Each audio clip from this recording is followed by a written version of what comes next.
Right, I'm sure my mama kwa ba mra odi asempa TV. Musumfo odi asempa ni. Twede ampa bie kwa ne emi ne hwe ye won de megidi se ho ye. Sa na me so doma koma daroma enti me ho eden. Abushia ye nyina ye nim se se enra chi ya na ye de Donald Trump ede no esi akonwa so. Na abra oye ni inauguration no. Surprisingly, Mr. Say surprisingly, on say His Excellency John Dramani Mahama the inauguration no o invite a title for ahodo nyina na nipa baako a obeje ntrehan a na wiase afa na nyina na ye kan asem left right front back Ibrahim Traore, a great leader. Me boni din o say me page mumu emano because South Africa yenyankofo we anya say yenya leader et say Ibrahim Traore nkanya ne say Africa AC opinion no na Donald Trump enso invite Ibrahim Traore, and surprisingly no Ibrahim Traore the necessity no boka kire Donald Trump say me enya ade a meba sa inauguration no me need time the ma enkwase asam, me need time the ma foreigners na isi eya won ho a efe me say sa invitation we say Ghana president, Nigeria president, Botswana president, Kenya president, even Senegal crown at least all born home de kwa no any more say invitation we are day and America gidi no more de beko no more feel proud to say US president am invitation na so say invitation we nyina no omo anya bi abushia yenko enkotie asem no nchiremu ne ewie ha yebedi ho nkomo we Africa ni a e was we feel proud ema Ibrahim Traore na memomu de me feel proud ema no na me real ho ma on my Ghana abushia mencha no we de yenko emra but mesro ha yo de Asampa TV unya subscribe ya subscribe na share na like invite afro no meka abushia ku no na ha ene edi nkomo papa a ebebo o man no na mumienja nsemu a yedi akire no yankomra. Today's story has been shaking up the political world in a way you wouldn't expect. It involves a bold move from Bokina Faso's president, Captain Ibrahim Traore, and an unexpected snub to none other than the US President-elect Donald Trump. You heard that right. The heat is on.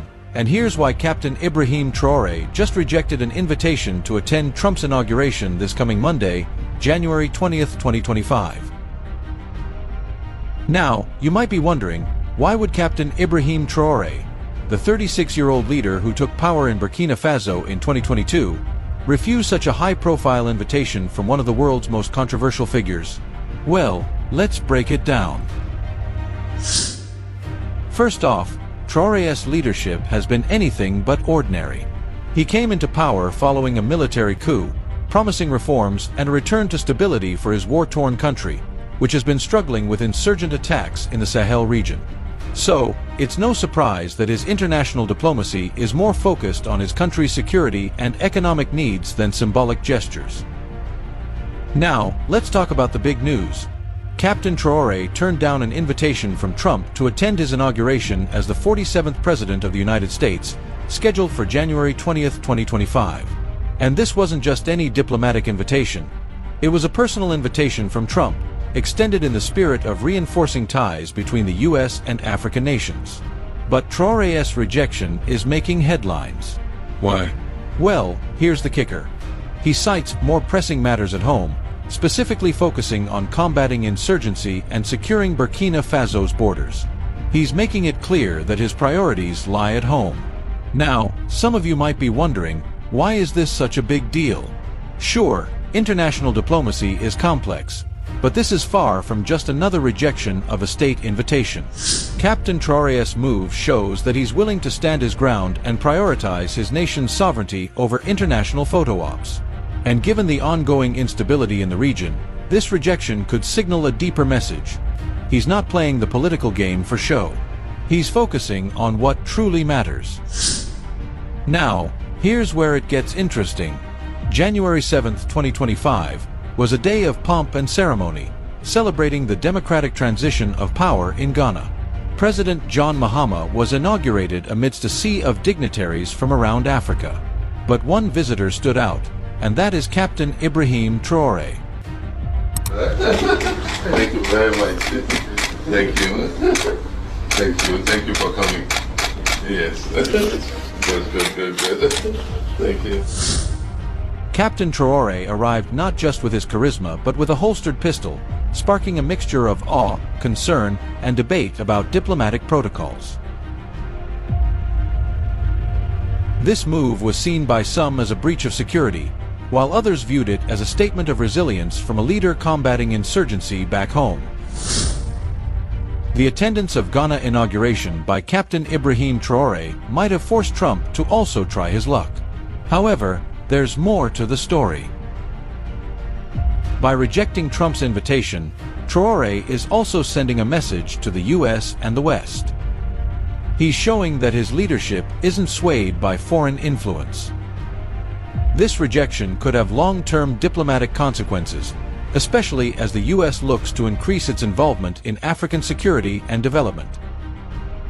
Is this a sign of growing tensions between African leaders and the West? Will Burkina Faso double down on its independent foreign policy, or will they shift their stance in the future?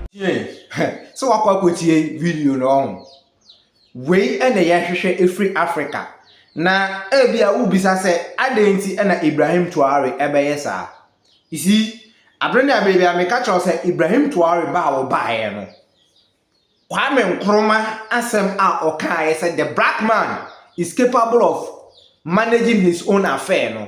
And no na Ibrahim Traore epese approve echele the West ne say ya nka se betumi ayeden ayeye bibia amana yeye. Ebia obeka say na so odene ho akwadwen Russia for. Yes, because of France influence and nipa efe na all prepare nti efe na all prepare there. Ene ba bia okwa obenya support na enkoye se obeditete ede amano no. E wo so ordinary echere. You see, ebia Trump kra invitation o invite His Excellency the King of Ibrahim, and I said the King Ibrahim Traore no. Ebi kra na enye the bonus wa because Trump one of the people they be no disrespect Africa, and this disrespect no say yemfa no say personal, yemfa no say me and na ebi wo feel say wo superior, wo the woody. And me ankasa so utumi say me so me what the resource na aka metumi I utilize me ho ma be yete say wo na say me nye na da bia no ubumanintia ekasa tia me say na be ya mepagya me mu na me so maye bibia ma me ho a you are my hero sa na me hu say Trump akoye obi a opese Africa yeso ye hu say da bia betumi aye bibi na da bia no depend wo obi so. And this invitation, so the Ibrahim Traore so the approval and say no, yeah, no, you to me a baby a man ye. It is a minion no so among there, me Ibrahim Traore there, la like me ye into Okasha and say, many time I made a Bokina ya can say US sa immigration no. Into no Trump will be saying and say now and bad say and I will call Mahama, His Excellency John Dramani Mahama, then Okasha and say Master.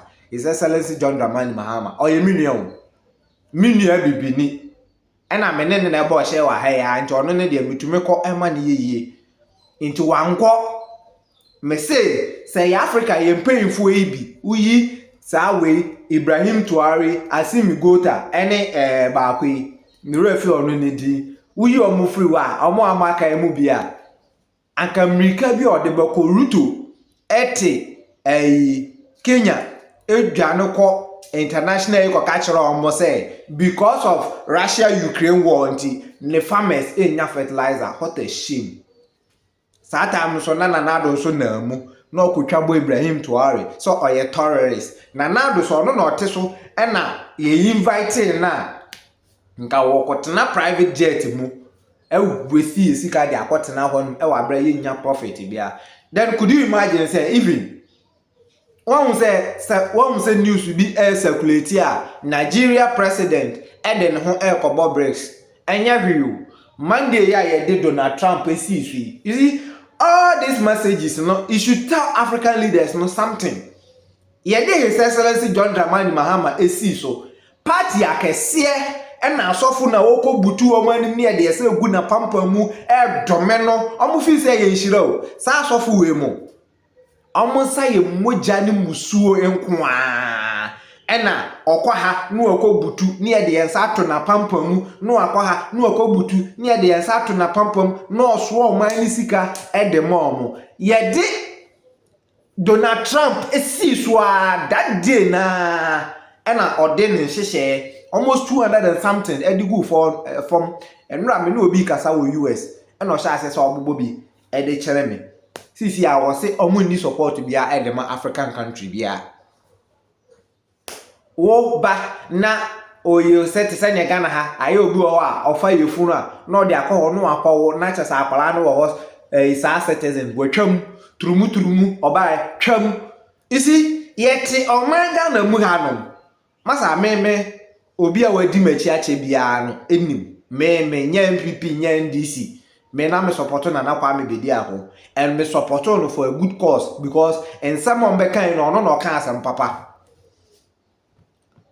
oba ya hwe niema a oye wasati o ye dey ni si so ano nti na ye ka kire o say these politicians no we should do away with them businessmen they are serious Donald Trump a businessman why you serious say obebu o man enye fe na obeto party akogina asofo sebi nkwase ampafo bi anim say omomfo omonsa meto na pampa mu na omommo mpae man owo ne spiritual movement bi a oye ewo ne dan mu dada and ogusu a woye enye fe na obegina abonten aye hwehwe anim according to Trump oye Christian oji Christian turumu wa betwam Mahama ba ye ti asama woka ti asama woka asama oka ne de anka ne kwan so but wunim sa na wo de ye campaign bet tax ene 11 ne ho anwan yina omunim obo de ye campaign wo ba ye no ti nsama woka but because etimamfo na aksa no ya damp ya go back to Ibrahim Tuare Ibrahim Tuare on Nana Kwame Bedi ako eka asem bi se yen yesua bibi e de fi the past leaders no omo mistakes mu ne ye de correct ye de ne ye take omo the right one no awe sanka menya sa video na mabebo e de akiro Ibrahim Tuare etna ase ehun se one eye nyama mienu untumi ene China US ene Russia sanko for me say we untumi ene omo emmengre embom into one ada say oberumeni faithful ama omo into no one of the key factors are and into ama na nko ye can say US inauguration no two why you serious say opeso chire this westness ne say without them brass Africans we can survive into ye here omo mo bia omo mfa omo mo then three okay abra osagefo Dr. Kwame Nkrumah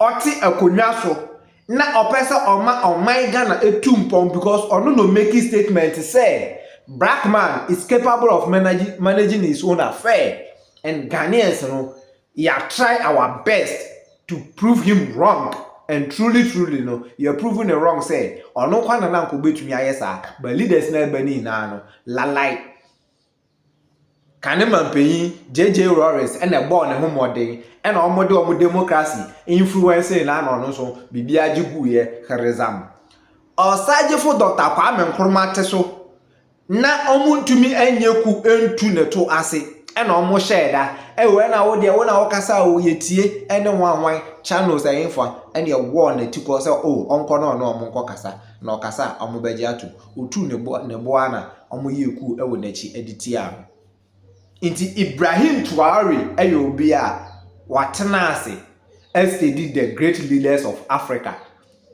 Enra me hu video bi yes ma me hwese me hu video no e de akere wa Bokina Street.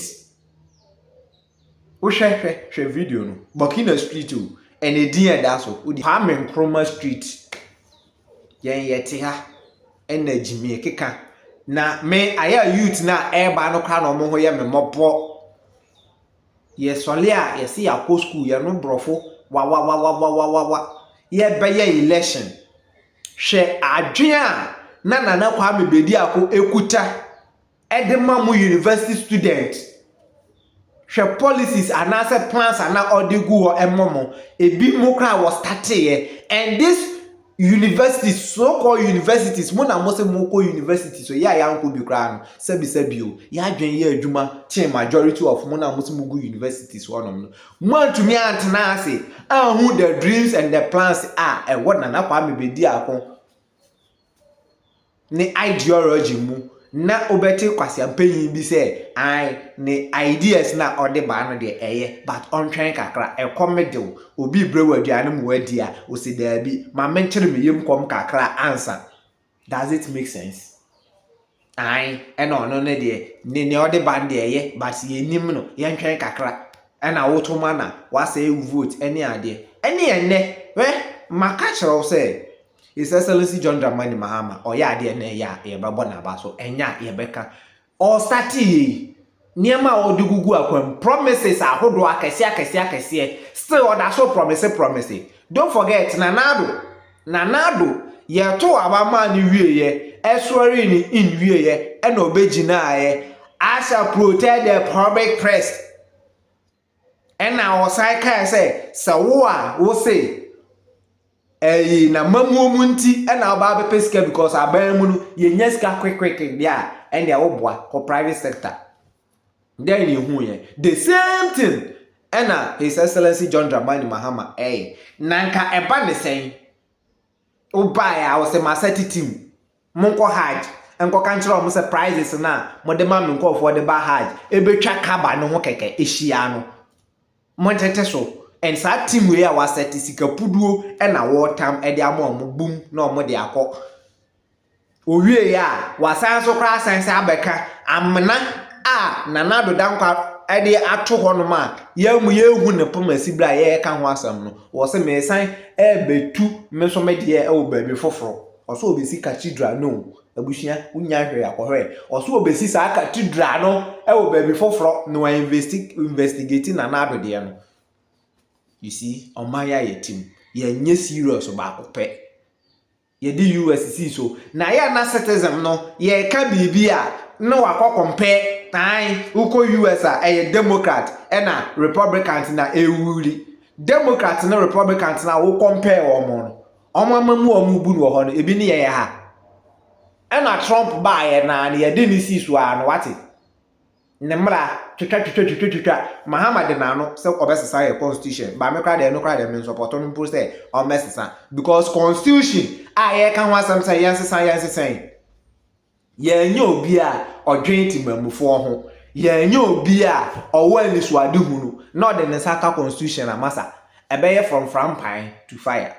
I'm telling you, ebeye from frampan to fire.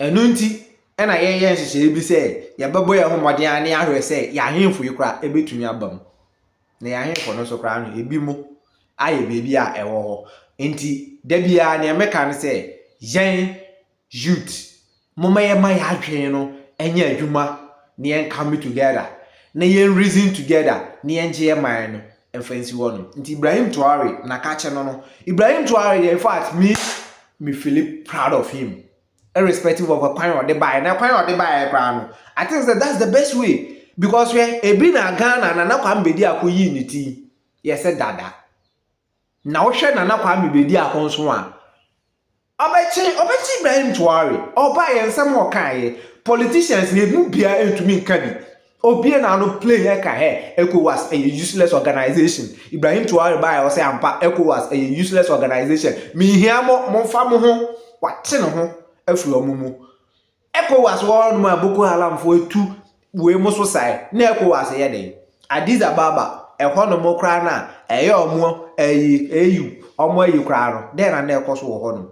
So many African countries are omo ECOWAS mu mwo bia dumi free ECOWAS mu ma wa yi no ho o se IMF ye hi omo Ibrahim Traore pufuru se ye hi IMF na nsenya IMF request wa reject it wa tu omo ka and on one side the foreign investors and ever into then I say we on my Ghana you to me be money nye and a quality leader can we shrama montie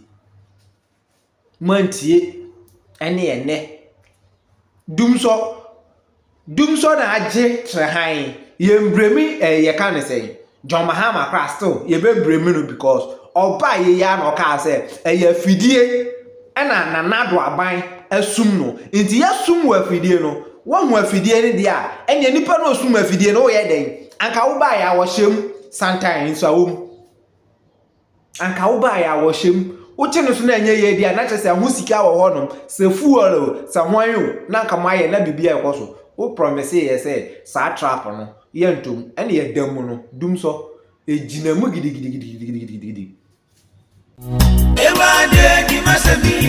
ano kwamo mienka na awodi nipa pina ekwa tete mu pao amani pampempema wale agu odia sampa spiritual and herbal center awo wo mo yade se wo mbemu wanya basisi a yade bi tise stroke gonorrhea anabama waye mre e wampamu low sperm count wo mo wano aduro tatahwe ene je sam se sabane sunsumu nsama wo mo telete se ye sunsumu aware anasa yare bi ne yade amawo pampabone anabo ana wanya abai amane e court case wo betu charge osisi a enam omadwuma panti ni pampempem ene be fo boko fie ekoye sunsumu nyuma edemom se mosini ene enzimani akabom dia sunsumu niema asie betu obi aje wukunu anasa wo yere awaresem adwuma sam akwantuom nsam ni nyina ayasuma sam fabadan odia sampa spiritual and herbal center obehu yan New Koforidia ejoso ne konongo infinfin aye Ashanti region ehon ma number aye didi juma no aye 054